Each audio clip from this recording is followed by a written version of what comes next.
Ramatou Keïta est réalisatrice. Elle est de nationalité nigérienne, mais elle vit en France. Son dernier film, Alessi, a été présenté à Cannes cette année, en sélection officielle. Ce soir, c'est l'avant-première, dans un petit cinéma de quartier. Ça va? Le film raconte l'histoire d'une actrice nigérienne qui finit par émigrer en Occident, comme Ramatou Keïta il y a plus de 20 ans. Moi, j'ai une éducation très stricte et je rêvais de liberté, d'être plus avec mes parents, avec toutes ces règles.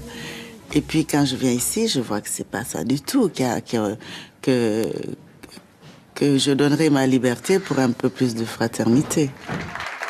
Malgré tout, Ramatou Keïta est resté en France, comme des dizaines de milliers de cadres africains. On appelle cela la fuite des cerveaux. Les gens sont beaucoup partis parce qu'on vivait sous des dictatures.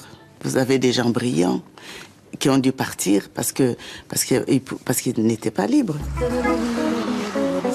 Des médecins, des avocats, des scientifiques, des artistes, des politiciens, des hommes d'affaires. Ce soir, quelques dizaines d'entre eux se réunissent dans un restaurant des Champs-Élysées pour la sortie de ce livre, Le Gotha Noir, une sorte de ouzou de la communauté.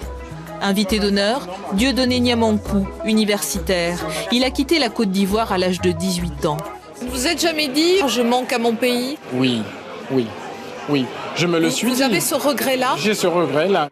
Historien, Dieudonné Niamankou a étudié notamment la diaspora africaine en Europe. L'Afrique perd énormément. Cette fuite de cerveau, je pense que c'est une saignée intellectuelle, scientifique, économique pour l'Afrique. Aucune étude n'a chiffré le coût de la fuite des cerveaux, mais on sait que près de la moitié des Africains qui émigrent vers la France ont été formés dans les universités du continent noir, à perte, car ils ne sont jamais rentrés. Résultat, l'Afrique manque de cadres.